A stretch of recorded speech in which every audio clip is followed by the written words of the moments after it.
subverting your expectations. I hate that. Hey guys, welcome to another video. In this video, I'm going to be talking about subverting your expectations. Ugh. And I just want to apologize ahead if I sound a little stuffed up stuff. I just got over being sick. I'm still pretty congested up here, but feeling much better now, but I was feeling pretty crappy the past few days, so deal with my kind of congested voice a little bit. But anyways, this term, subverting your expectations, has always been a big thing in film criticism. Like, a lot of people love to use that by praising some films or video games or shows or whatever. They're like, it subverted my expectations. And that's like, it's good. That's a good thing because you didn't see it coming. Because subverting expectations is like going way off track or something you just did not see coming. And you thought the plot was going one way, but it went another way. Or it focused on something, or it did something with a character that's like beyond uncharacteristic of them. That's what subverting your expectations is. And I'm not saying subverting your expectations is always a bad thing. It could be a really good thing. A few good examples is like the movie Psycho that came out in 1960, Alfred Hitchcock's Psycho. That movie subverted expectations because supposedly the lead character, spoilers, like dies in the first 45 minutes of the movie in the classic shower scene.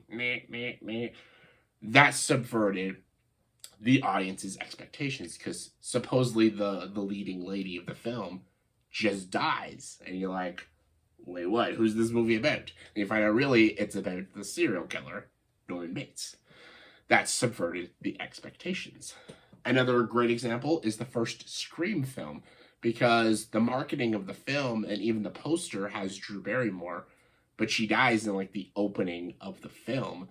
And people thought she was going to be like the main character.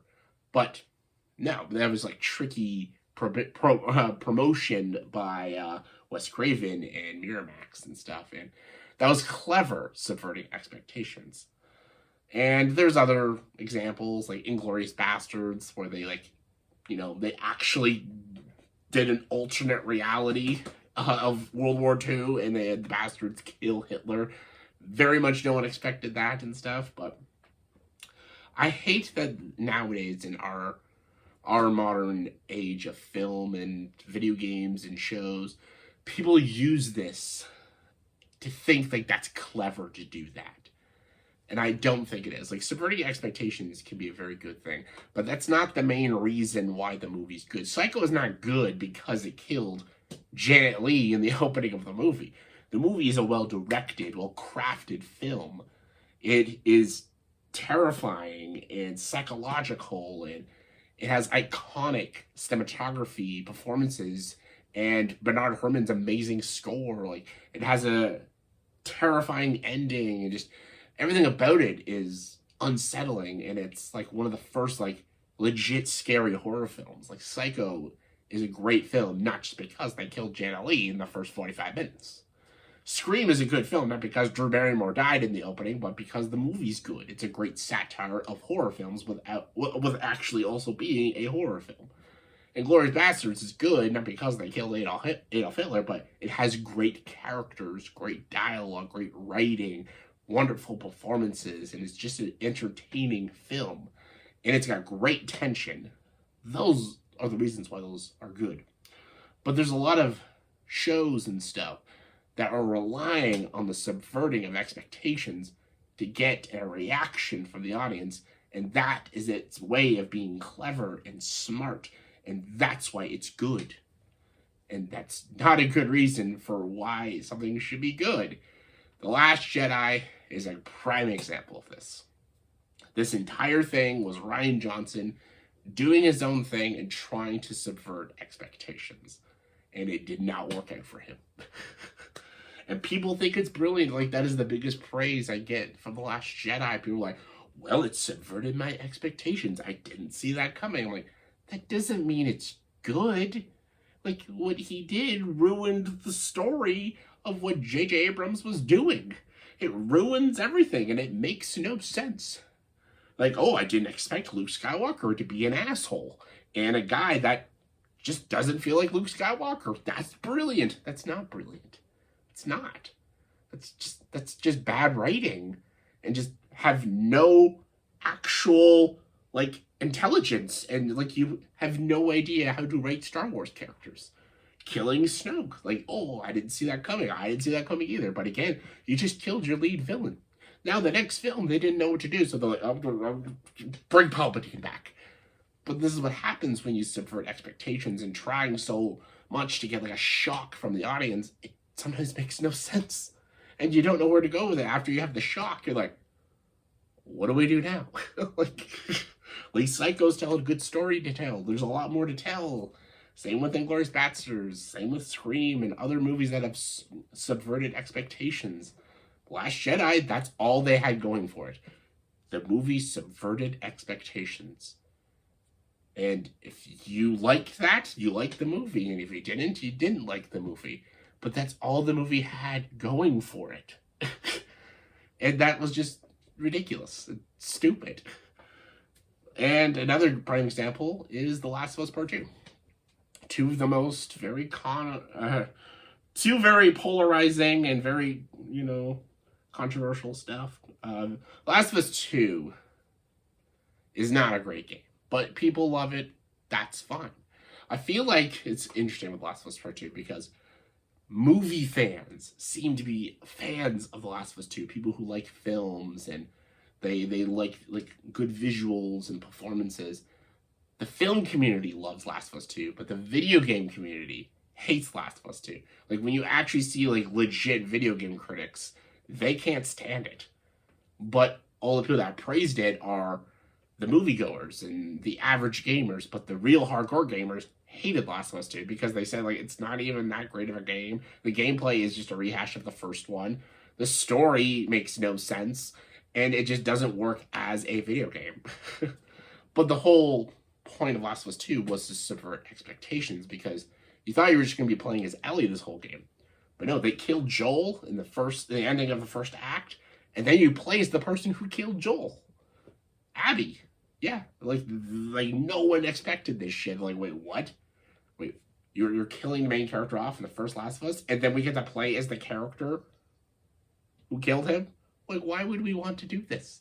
But again, Neil Druckmann thought that was brilliant. Like, oh, that's brilliant. They didn't see that coming. Like, now you're going to like this person. Like, I don't care what kind of reason you give this person for killing Joel. We're not going to be attached to this person because we just met them. And the first thing we see when we first meet them is killing the character we grew to love and enjoy. And now we got to play as Abby? Like, that's not good. It's exactly what Halloween Ends did. Like, that is another great example of subverting your expectations. You think it's about the final showdown between Laurie and Michael Myers, but no, it's about this fucking new guy becoming the new Michael Myers. I'm like, wait, what? This is not what we signed up for. But again, David Gordon Green and Danny McBride thought they were being clever. Like, hey, it's actually about the evil within people. It's not even about Michael and Laurie, even though we promoted the movie as Michael Myers versus Laurie Strode, but no, it's actually not about that. It's actually a love story and stuff. I'm like, what are you doing? But they subverted expectations.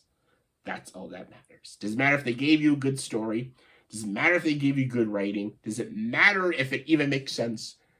They subverted the expectations. That means it's brilliant. Putting twists and turns and making the story go in different directions doesn't make you clever. It has to make sense.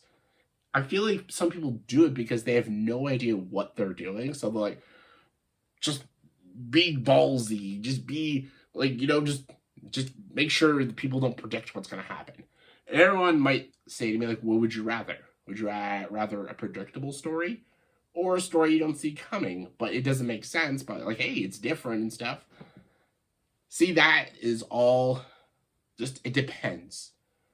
Like, if you're going in a direction that literally makes no sense and destroys the whole movie, I'd rather a predictable film. At least, like, predictability, like, okay, yeah, it's not coming, but at least it didn't damage the story, didn't damage the characters, and it still was an enjoyable, good film or television show or video game. But if you subvert the expectations and just destroy everything you build, then no, it's not worth it. Absolutely not. And everyone's like, well, you gotta take risks. I'm like, you should take risks. You should. For the whole movie. Not just like go crazy with the plot one way and then just, try to make it make sense. Like, a great example is Everything Everywhere All at Once. The entire movie is taking risks because that's the whole plot. It's about multi-universes and it goes crazy with it and it's done very well. It's better than the Doctor Strange movie, which was another movie about multiverses and shit, but that movie sucked. Like, if you can do that with the whole movie and go crazy with it, that's great. Like, even look at The Lighthouse and stuff. But I'd rather a predictable movie that doesn't jeopardize what the story is and doesn't jeopardize the characters. Like, Return of the Jedi is a great movie. I know how the movie's gonna end. Obviously, Luke Skywalker's gonna win in the end. But it's still a great movie and it's a great payoff. And it doesn't destroy anything. It actually builds upon a lot of things. It builds character moments, like with Darth Vader and stuff. But, like, people just have this thing like, oh, if I subvert the expectations, they don't see it coming, and like that makes me clever and smart and everything. And I feel like it's such a cop-out. It's an absolute cop-out. And just because no one sees something coming doesn't make you smarter than the audience, doesn't make you clever. It doesn't mean shit. All it's said and done, all we care about is a good story with good characters and great filmmaking. And it has to mean something to all of us, or at least most of us. And just subverting the expectations is not enough to make a movie, a show, or a video game good. And people really need to get that through their heads. Because when people say that all the time as a praise, I'm like, that is not always a praise. Sometimes it could be like a good positive, but that is not a reason to like something just because you didn't see it coming. Who fucking cares? So let me know in the comments below. What do you think about subverting the expectations? Do you think that's a good thing? Do you think most movies should have it? Do you think most shows should have it? Video games? Let me know in the comments below. Comment below, let me know. And as always, for this video, please subscribe to this channel and join the dark side.